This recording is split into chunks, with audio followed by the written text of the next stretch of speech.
Hello, this is Jack Mazingira, founder towards Green Environment.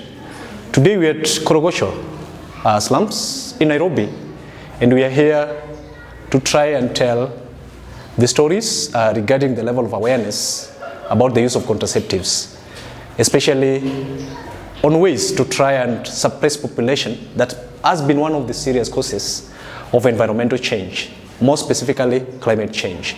So that is what we are doing, trying to tell the level of awareness about the use of contraceptives, especially among the youths in the informal settlements, and how they use them, the challenges of accessibility, the myths surrounding contraceptives. There are some who believe that contraceptives cause cancer. Some believe contraceptives, cause deformity, genetic change, makeup change, that is, all that. So we are here with youths and we're trying to get information, and we're interviewing them to get such kind of information. Thank you so much. Stay tuned.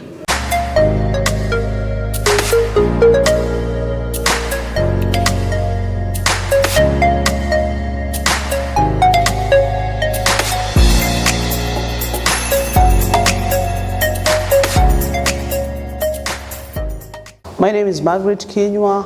I'm from Korogocho. I do community work. I know several contraceptives. Like I know about the pills. We have Depo. We have the coil.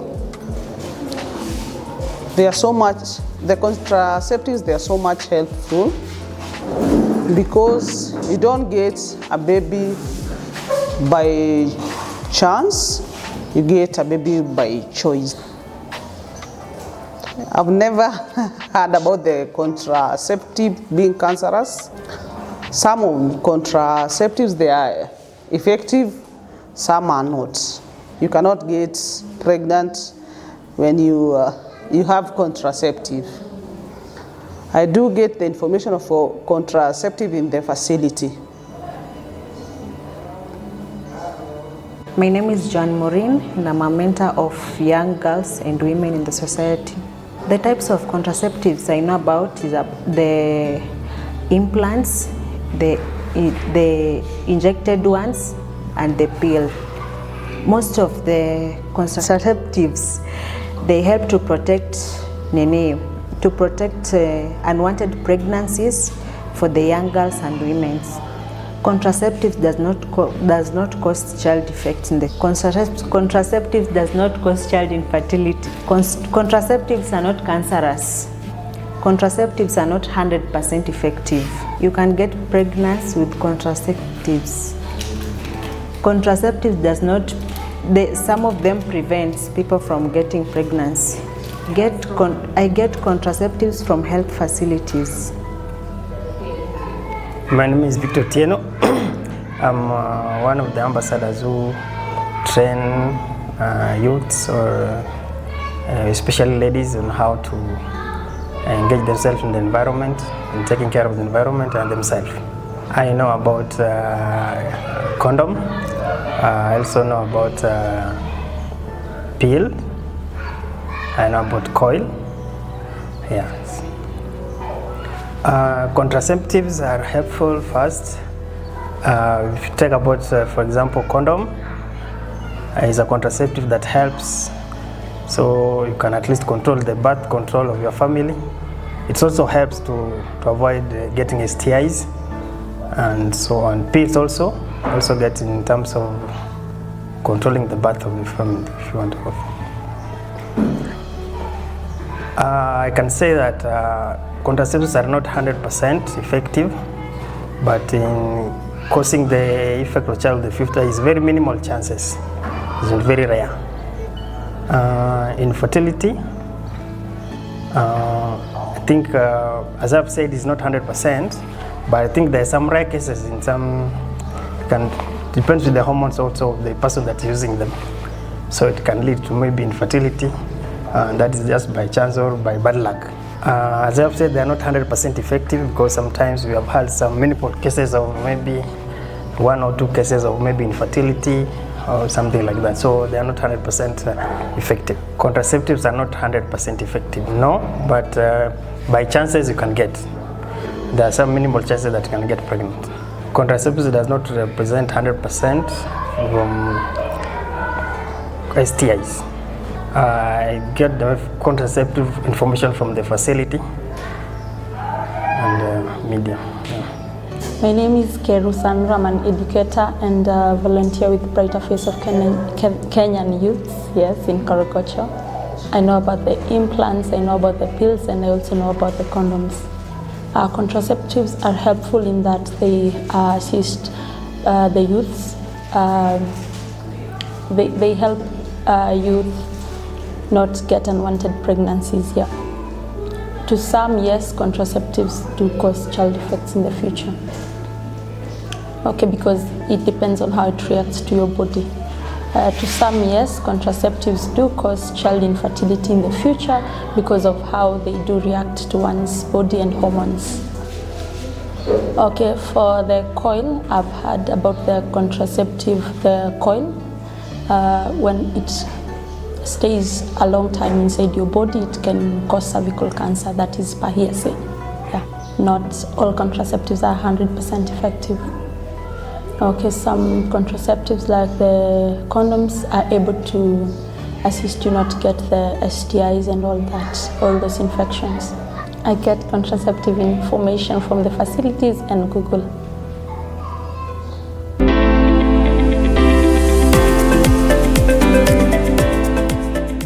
I was trying to find out, and I will ask you, okay? Let me ask Mzee. Mzee is a bit elderly. Mzee, what time do you go to bed? 10. Thank you. What time do you go to bed? 9. Maureen, what time do you go to bed? 11. Okay? Yes, sir? What time do you go to bed? Mine is 10 to 11. 10 to 11. Yes? Okay?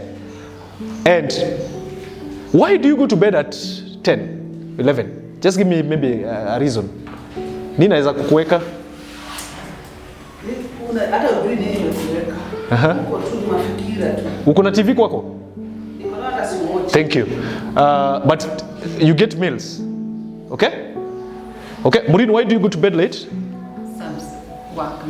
Work. Thank you very much. Mzee, why do you go to bed late? It's not late. It is not late. 10 is not late. Okay. Let me just ask you this way. Why do you go to bed at 10, but not at 7 p.m.? By 10 o'clock, I shall have exhausted the day. So I've seen the news. Thank you. So news, sir? Tuache news, sir? Yes, sir? Why yours varies? Work. Just leave it there. Work. Okay? Let me ask Claire. Claire, what time? 11. Why? Work. Thank you very much. So you find all of us, me sometimes I go to bed even at 1 a.m. Saa zingine at 4 a.m. I always sleep the next day. Okay? But you find that it is work. So all of us, we have different reasons as to why we go to bed late. Okay? But I came to realize there are people who go to bed as early as 6 p.m., 7 p.m. Yes. True or false? Especially in the informal settlements. Like Korogocho, Kibera, Dandora, and all that. Okay. There is this family. You've said sometimes you're waiting for food. Food imechelewa. Okay? Sindio? TV program. Kuna hii TV program zinaitwa soap opera. Zinaanza kuja sijui after news saa 5. Sindio? Somebody is watching that, right? Somebody pia decides, I want to read a storybook, right? Okay? Somebody has meetings at night. Sindio? Okay? So different reasons. Okay? Kuna huyu mtu ana electricity. They don't have food, they don't have electricity, they don't have entertainment, okay? They don't have work that can keep them. So what happens? What happens? What happens?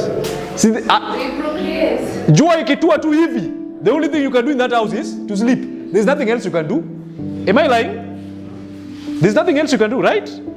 So, when you go to bed and you are two young couples who are married, what are you going to do? You're going to have sex, right?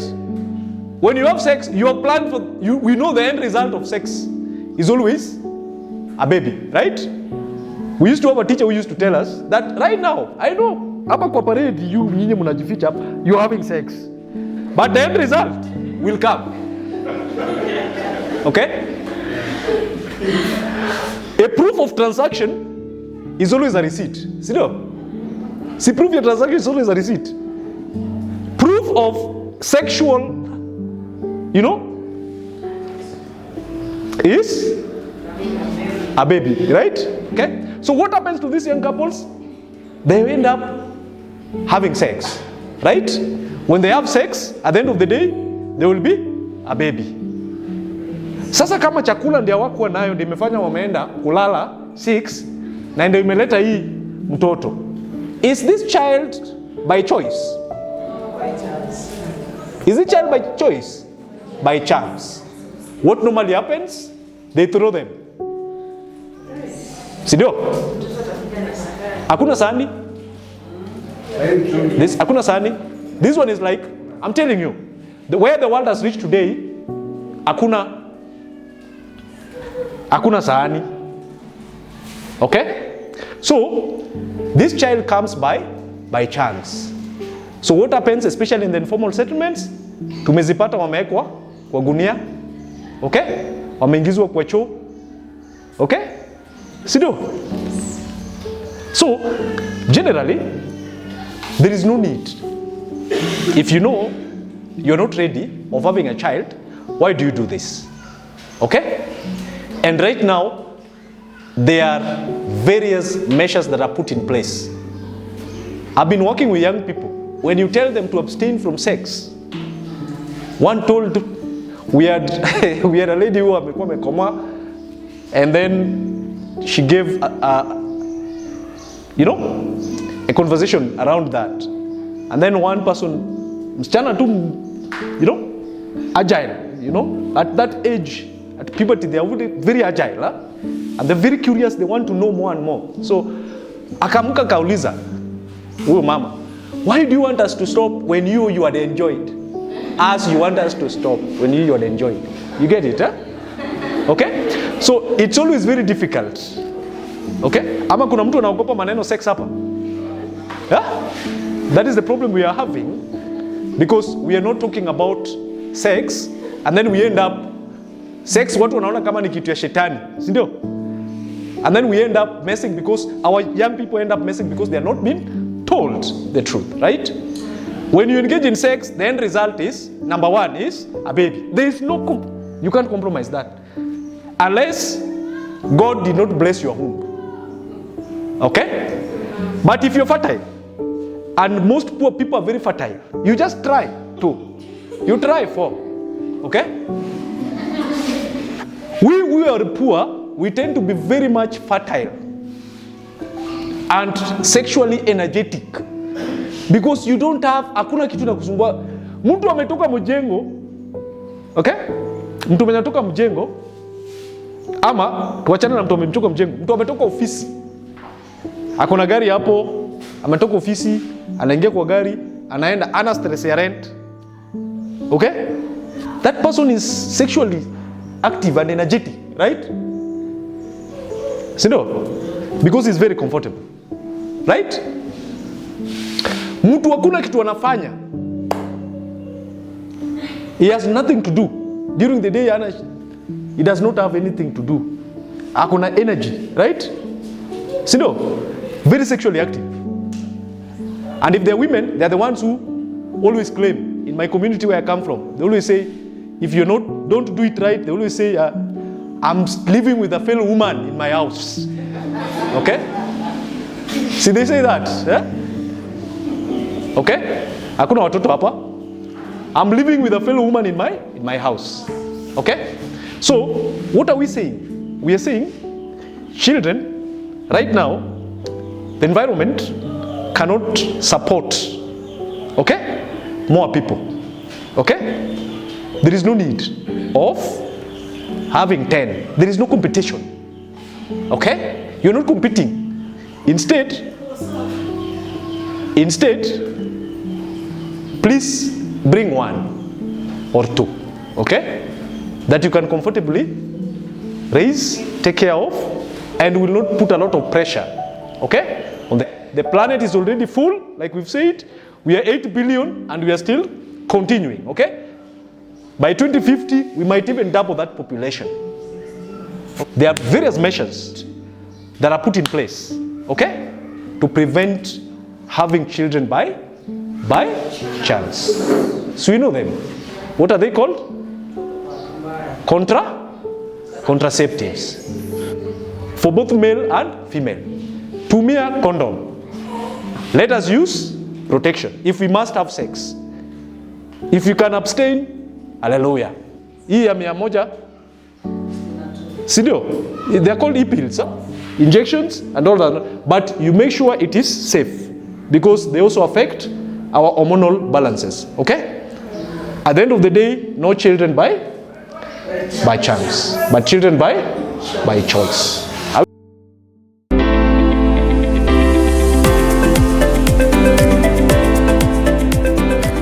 Climate change is one of the environmental changes that we're experiencing in this century, and has been confirmed that one of the serious causes of climate change and environmental stress is population. Majorly, degrowthers believe that 3 attributes or 3 factors contribute to environmental stress. That is affluence, technology, that is basically affecting majority in the global north. But in the global south, the 3rd attribute, that is population, affects climate change. How does it affect climate change? How does it cause environmental stress? Population will mean more production. More production will mean more emissions. So we are trying to suppress population. We are trying to control population. And we are trying to appeal to the world. If you're not ready to have a child, please don't bring a child into this dying planet. If you must, ensure you bring 1 or 2 that will not suffer and cause more suffering to other people. We are appealing to the global north to look at the other 2 factors, technology and affluence. Reduce your carbon footprints by reducing your comfort. We in the global south, we are trying to suppress population, and that is why we are working hard to reduce population through various means. The use of contraceptives that you're trying to use and introduce young people to, at least to suppress population. Thank you so much.